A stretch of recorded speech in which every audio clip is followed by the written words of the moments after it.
Kisah Abu Nawas memiliki tetangga yang kikir dan serakah. Dia pun ingin memberikan pelajaran agar tetangga yang berprofesi sebagai tuan tanah tersebut bertaubat. Pada suatu sore, Abu Nawas duduk di rumahnya sambil memandang langit. Abu Nawas berpikir, bagaimana caranya agar sore itu keluarganya bisa dapat makan. Sementara itu, dalam jarak puluhan meter dari rumah Abu Nawas, seorang tuan tanah tinggal. Rumahnya mewah, lengkap dengan gedung makanan dan peternakan serta perkebunan yang luas. Hampir semua warga di kampung itu, bahkan termasuk Abu Nawas, bekerja kepada tuan tanah tersebut. Namun, tuan tanah itu memiliki sifat yang kikir serta tamak. Telur bisa beranak. Tuan tanah itu mendengar berita bahwa Abu Nawas memiliki keahlian yang unik. Apabila meminjam sesuatu akan dikembalikan secara lebih dengan alasan beranak. Seperti meminjam seekor ayam, maka akan dikembalikan 2 karena ayam itu beranak. Tuan tanah lalu mencari cara agar Abu Nawas segera meminjam uang darinya. Kebetulan pada sore itu Abu Nawas ingin meminjam berupa 3 butir telur. Kontan saja tuan tanah senang bukan kepalang, karena pinjaman itu akan menjadi banyak nantinya. Bahkan tuan tanah tersebut menawarkan pinjaman-pinjaman yang lain. Akan tetapi Abu Nawas menolaknya karena dia hanya butuh 3 telur itu saja. Saat tuan tanah menanyakan kapan telur itu akan beranak, Abu Nawas menjawab, itu tergantung dengan keadaan. 5 hari berlalu, Abu Nawas pun mengembalikan telur yang dipinjamnya dengan 5 butir telur. Tuan tanah sangat senang dan dia menawarkan pinjaman lagi. Abu Nawas pun meminjam piring tembikar sebanyak 2 buah. Tuan tanah itu dengan senang hati meminjamkannya dengan harapan piring tembikarnya beranak banyak telur ayam yang dulu.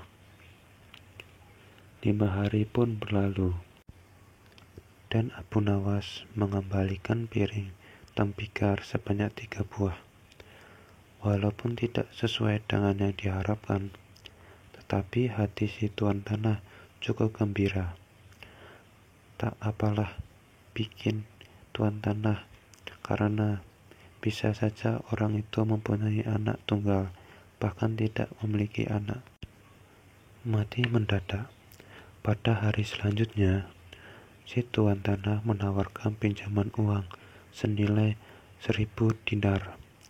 Sebuah jumlah uang yang cukup besar, bahkan bisa untuk menggaji seluruh karyawan tuan tanah selama 1 bulan. Dia menanti dengan tidak sabar. Hari berganti hari, bahkan 5 hari berlewat sudah.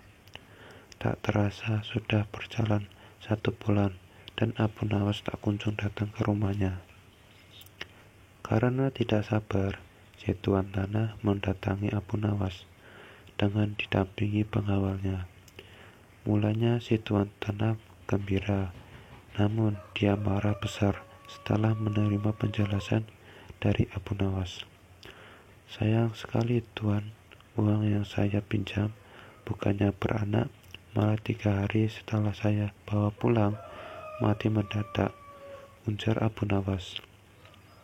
Mendengar itu, si tuan tanah menjadi geram.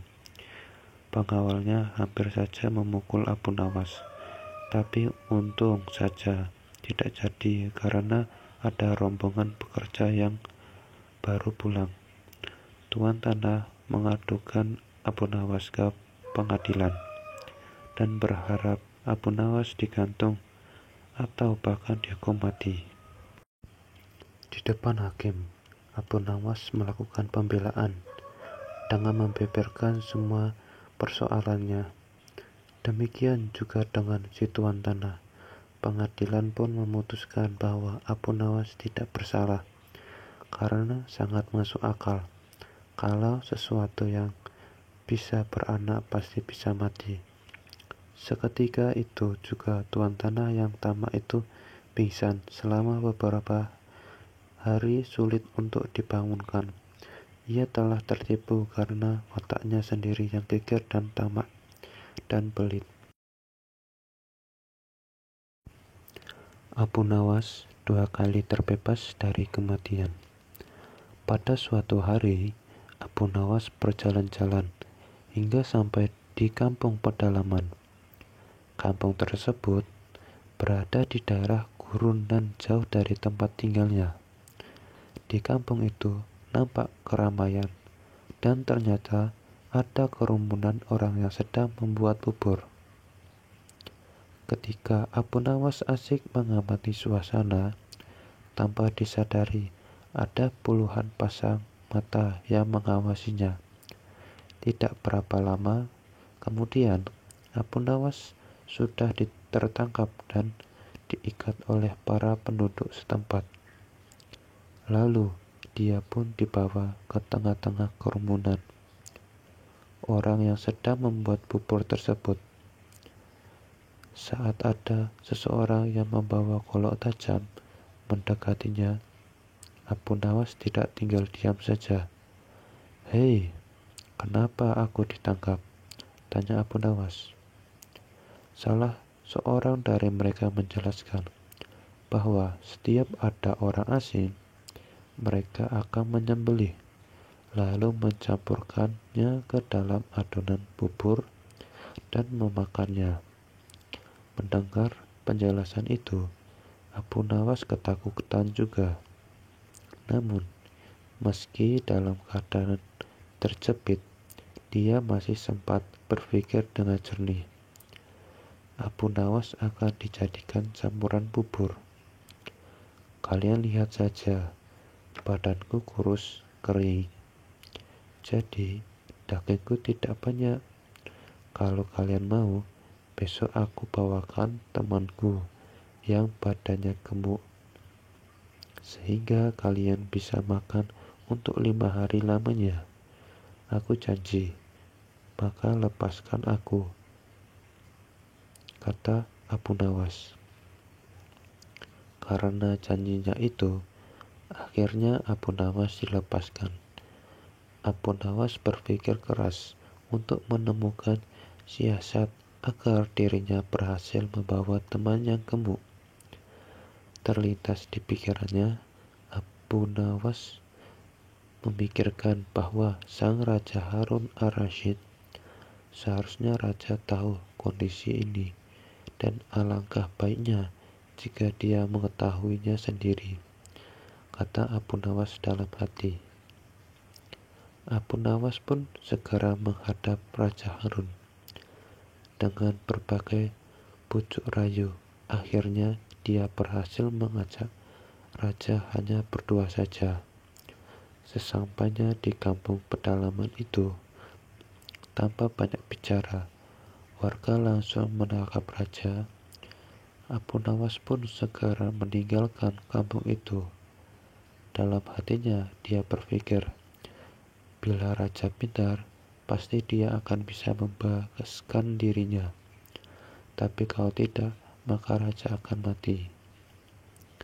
Abu Nawas berpikir gembling begitu ya, karena dia yakin bahwa rajanya cukup cerdas untuk tidak meloloskan diri dari kampung pedalaman itu. Sementara itu, raja yang sedang ditawan tidak menyangka sama sekali akan disembelih warga kampung pedalaman yang masih merupakan wilayah kekuasaannya. Dalam keadaan takut, raja memiliki inisiatif juga rupanya. Jika membuat bubur, dagingku ini tidaklah terlalu banyak karena banyak lemaknya. Kalau diizinkan, kalian akan aku buatkan peci, kemudian dijual dengan harga jauh lebih mahal daripada harga buburmu itu. Bujuk sang Raja Harun kepada warga kampung pedalaman. Mereka menyetujui dan meminta raja untuk menyelesaikan peci itu. Setelah peci selesai dibuat, raja pun dibebaskan. Dihukum gantung. Setelah raja dibebaskan, Abu Nawas segera dipanggil karena telah berani mencelakakan rajanya sendiri. Wahai Abu Nawas, engkau benar-benar telah membahayakan aku. Kamu harus digantung, ujar sang Raja Harun dengan geram. Namun, Abu Nawas minta diberikan waktu untuk pembelaan dirinya. Baiklah, tetapi kalau ucapmu salah, niscaya engkau akan dibunuh hari ini juga, ujar sang Raja Harun. Tuanku, alasan hamba menyerahkan kepada pembuatan bubur itu karena ingin menunjukkan fakta kepada Panduga. Karena semua kejadian di dalam negeri ini adalah tanggung jawab Paduka kepada Allah SWT kelak. Raja yang adil sebaiknya mengetahui perbuatan rakyatnya, kata Abu Nawas. Setelah mendengar pembelaan diri Abu Nawas, Raja Harun ar-Rasyid menerimanya dan membebaskan Abu Nawas. Setelah itu, raja melakukan pembinaan kepada suku pedalaman itu. Abu Nawas selamat dari amarah istri. Diam-diam, ternyata Abu Nawas memiliki istri yang pencemburu. Pada saat Abu Nawas sering pulang larut malam, ia selalu marah-marah. Pada suatu hari, Abu Nawas keluar rumah hingga larut malam. Hal itu membuat istrinya merasa gelisah dan emosi karena sudah berjam-jam menunggu di rumah. Ia pun tidak bisa tidur gara-gara Abu Nawas yang masih dalam keadaan tanda tanya, di manakah dia? Bahkan istri Abu Nawas sudah menyiapkan suatu rencana untuk memarahi Abu Nawas ketika dia pulang nanti. Waktu pun sudah menunjukkan larut malam. Begitu gelap, namun Abu Nawas tetap saja tak kunjung kembali pulang. Tiba-tiba saja, dalam kondisi yang seperti itu, terdengar suara seperti orang yang hendak masuk dari jendela rumah yang terbuat dari kayu.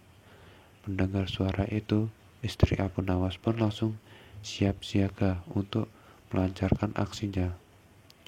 Dipukul dengan kayu.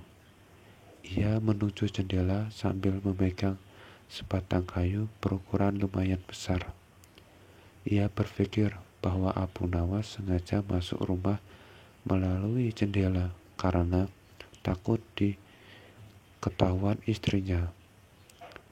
Tak lama kemudian, masuklah seseorang melalui jendela yang ukuran relatif kecil. Dalam kondisi yang gelap, wajah orang tersebut tak kelihatan. Akan tetapi, istri Abu Nawas yang sudah tersulut emosi langsung saja memukulkan kayu kepada orang tadi. Ia memukulkan secara membabi buta hingga membuat orang dikiranya suaminya jatuh tak berdaya. Ampun, ampun, ujar orang tersebut. Tentu saja karena pukulan yang membabi buta yang dilakukan istri Abu Nawas tersebut membuat orang tadi tertapar di lantai. Istri Abu Nawas pun merasa sangat puas dengan tindakannya ini. Ia menganggap bahwa tindakannya setimpal atas kesalahan suaminya, si Abu Nawas. Ayo cepat bangun. Lain kali jangan diulang lagi dengan pulang larut malam. kata istri Abu Nawas dengan nada membentak. "It!" Setelah ditunggu beberapa menit, orang tersebut tak juga bangkit-bangkit. Maka mulailah istri Abu Nawas menjadi penasaran. Dalam pencahayaan yang kurang, ia mencoba melihat dengan seksama orang yang dipukulnya tadi. Betapa kagetnya istri Abu Nawas. Ternyata orang itu bukan suaminya. Ia tak mengenali wajah yang dipukulinya. Dalam kondisi itu, istri Abu Nawas menyebut orang itu sebagai orang pencuri dan berteriak dengan keras. "Ada pencuri! Tolong, tolong!" teriak istri Abu Nawas. Kontan saja teriakan istri Abu Nawas tersebut membuat para warga berhamburan keluar untuk menangkap pencuri. Tak lama kemudian, beberapa warga pergi ke rumah Abu Nawas. Mereka lantas meringkus pencuri yang sudah tidak berdaya di lantai. Ikut bangga dan bersyukur. Para warga pun merasa kaget melihat kejadian itu. Ada seseorang pencuri yang ditaklukkan oleh seorang wanita. Pencuri itu babak belur, terkena pukulan dari istri Abu Nawas. Wah, hebat sekali. Pencuri ini sampai terbaring tak berdaya di lantai. Mungkin tubuh berminggu-minggu untuk bisa pulih kembali, kata salah satu warga. Maaf Pak, saya tak bermaksud menyakitinya, apalagi sampai separah itu. Hanya kekeliruan saja Pak, kata istri Abu Nawas. Keliru bagaimana? Tanya warga. Waktu itu saya masuk melalui jendela dapur dan saya kira suami saya yang baru pulang berpesta dengan teman-temannya, makanya langsung saya gebuk, jelas istri Abu Nawas. Tak berapa lama kemudian, Abu Nawas pun datang di tengah-tengah mereka. Setelah mendengar cerita tentang seorang pencuri yang babak belur dihajar istrinya, ia pun tersenyum kecil dan bersyukur. Untung saja bukan saya yang dihajar, makanya jangan main pukul. Beginilah akibatnya, kata Abu Nawas. Namun demikian, Abu Nawas cukup bangga dengan keberanian istrinya yang sanggup melumpuhkan seorang pencuri. Membalas tipuan sang raja. Memang Abu Nawas kalau diceritakan tidak akan ada habisnya. Abu Nawas tidak kehabisan akal dalam menghadapi berbagai macam masalah yang pelik sekalipun. Salah satu persoalan yang pelik tadi adalah ketika ia menghadapi seorang hakim yang licik dan zalim. Ia pun mampu menghadapi kelicikan dan kezaliman itu dengan kelicikan pula, hingga persoalan bisa selesai. Pada saat pemerintahan Khalifah Harun ar-Rasyid, ada seorang hakim yang baru saja diangkat. Hakim ini terkena zalim, dan kezalimannya itu ditampakkan ketika ada seorang pemuda Mesir datang ke Baghdad untuk berdagang dengan membawa harta yang sangat banyak. Pada suatu malam, pemuda ini bermimpi telah menikah dengan seorang wanita, yang mana wanitanya adalah anak dari seorang hakim, di mana si pemuda membawa mahar mas kawin yang sangat banyak. Mimpi tersebut lantas diceritakan ke banyak orang, sehingga sampailah berita mimpi itu ke telinga sang hakim. Hakim langsung saja mendatangi pemuda Mesir itu, serta meminta mahar untuk anaknya. Tentu saja pemuda itu menolaknya karena pernikahannya hanyalah berdasarkan mimpi saja. Namun sang hakim tersebut tetap saja arogan dan memintanya.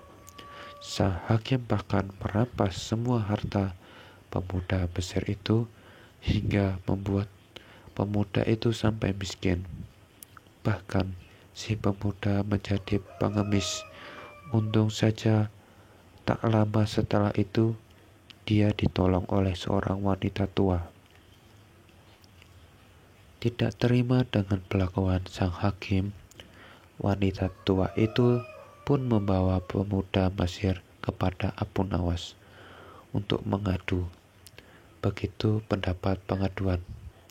Abu Nawas langsung saja mengambil tindakan.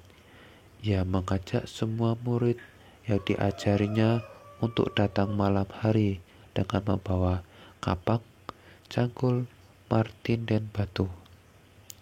Dengan arahan Abu Nawas, murid-muridnya pun langsung bergerak ke arah Tuan Hakim. Mereka seperti demonstran yang berteriak-teriak lalu menghancurkan rumah hakim. Itu sesuai dengan perintah. Melihat peristiwa itu, sang hakim pun keluar rumah dengan marah-marah dan bertanya, "Siapa yang menyuruh kalian melakukan semua ini?" Mereka pun menjawab, "Guru kami, Syekh Abu Nawas, melaksanakan perintah mimpi." Tidak terima dengan ulah murid-murid Abu Nawas, hakim itu melaporkan Abu Nawas ke Baginda Raja.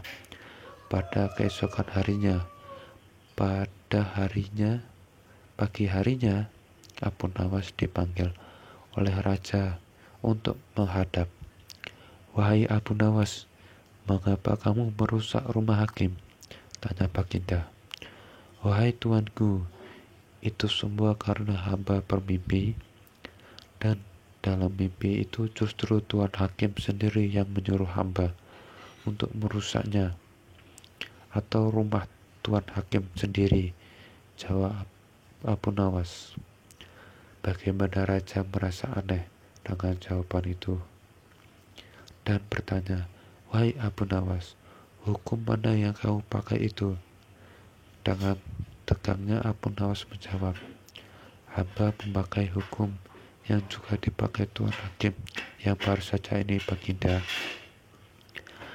Mendengar penuturan yang singkat itu, sang hakim pun menjadi pusat pasi serta terdiam 1000 bahasa. "Wahai hakim, benarkah kamu juga memakai hukum itu?" tanya Baginda. Sang hakim hanya terdiam dalam ditanya Baginda. Sehingga Baginda Raja meminta menjelaskan dari Abu Nawas. "Hai Abu Nawas, coba jelaskan kenapa ada peristiwa seperti ini?" tanya Abu Nawas. Abu Nawas menyuruh masuk pemuda Mesir itu untuk memberikan kesaksian. "Wahai Abu Nawas, ceritakan apa yang sebenarnya terjadi sejak engkau datang ke negeri ini," tanya Baginda. Pemuda itu pun menceritakan penderitaan yang dialaminya akibat kezaliman sang hakim. Setelah pemuda selesai mencerita, Baginda Raja langsung murka dengan adanya kebobrokan sikap hakim yang baru saja diangkat itu. Baginda Raja lantas merampas semua harta sang hakim, diberikannya kepada pemuda Mesir itu. "Wahai, salut dengan Abu Nawas yang berani melawan ketika ada ketidakberesan di negeri ini. Semoga saja di Indonesia ini ada orang-orang yang berani layaknya sikap Abu Nawas, yang menantang kezaliman yang semakin merajalela di tingkat pemerintahan." Tertipu sandal ajaib. Kampung di tempat tinggal Abu Nawas lama-kelamaan membuat merasa tak nyaman karena saking banyaknya umat Islam yang menumpuk-numpuk harta dengan menghalalkan segala cara. Otomatis hal ini membuat Abu Nawas resah karena sebagai seorang ulama, Abu Nawas berpikir bahwa hal itu bertentangan dengan ajaran Islam. Untuk menghentikannya, perbuatan buruk tersebut, Abu Nawas memutar otak mencari ide yang tepat untuk menyadarkan banyak orang. Setelah berpikir panjang, akhirnya ia menemukan ide cemerlang, yaitu ide sandal ajaib. Dengan mengambil peralatan seadanya, berangkatlah ia ke pasar untuk gelar tikar menjual sandal-sandal. Sandal ajaib, sandal ajaib, sandal ajaib, kata Abu Nawas berkali-kali di pasar. Sesaat kemudian muncullah salah seorang pemuda yang melihat-melihat barang dagangnya. "Silakan Tuan, mau mencari apa?" tanya Abu Nawas.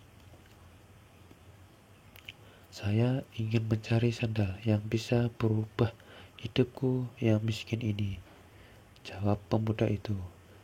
"Apa maksudmu Tuan?" tanya Abu Nawas lagi.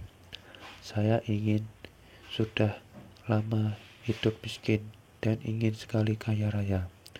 Saya ingin membeli barang yang bisa memberikan saya keberuntungan," kata pemuda itu. Justru kemudian Abu Nawas menunjukkan salah satu sandal ajaibnya. Ia mengatakan bahwa sandal itu akan membuat penggunanya dari tak punya menjadi orang punya.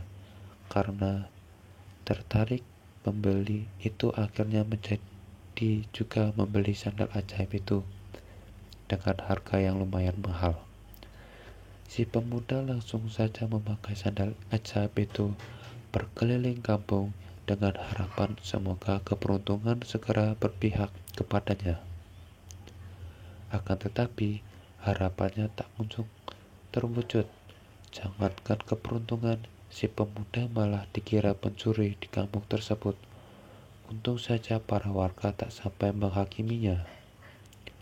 Karena merasa tertipu, pemuda itu kembali lagi menemui Abu Nawas untuk protes. "Assalamualaikum," sapa pemuda itu. "Waalaikumsalam. Ternyata Tuan. Bagaimana kabar Tuan?" tanya Abu Nawas. "Kabar jelek. Aku selalu ditimpa kemalangan gara-gara sandal ini. Padahal dulu kau mengatakan kalau sandal ini bisa mendatangkan keberuntungan, bisa menjadi kaya dan terkenal. Tapi mana buktinya?" protes si pembeli. "Seingat saya tidak pernah mengatakan seperti itu Tuan," serkan Abu Nawas. "Saya hanya mengatakan bahwa bila Tuan pada mulanya orang yang tidak punya, maka dengan membeli sandal ini Tuan akan menjadi orang yang punya. Buktinya sekarang Tuan sudah memiliki sandal ajaib ini," kata Abu Nawas. Begitu mendengar penuturan Abu Nawas, pemuda itu hanya bisa diam. Ia menyadari bahwa dirinya sedang salah tafsir. "Lalu mengapa kau mengatakan bahwa sandal ini ajaib?" tanya pembeli. "Karena merek sandal ini adalah ajaib." "Sandal ajaib," jawab Abu Nawas. Akhirnya pemuda itu pergi begitu saja tanpa sepatah kata pun. "Tunggu Tuan, saya ingin mengatakan sesuatu kepada Tuan. Mungkin saja akan ada manfaatnya," kata Abu Nawas. "Jangan percaya kepada barang ajaib, karena percaya pada sesuatu selain Allah bisa membuat kita syirik dan akan mendapatkan kesusahan di dunia dan akhirat kelak. Buktinya, sebagaimana yang Tuhan alami ini. Oleh karena itu, segeralah bertaubat kepada Allah," kata Abu Nawas. Mendengar penuturan Abu Nawas, sepertinya pemuda itu menyadari kesalahannya. Ternyata banyak sekali hal-hal yang bisa membawa kepada perbuatan yang munkar. Mulai dari itu, ia bertobat kepada Allah SWT.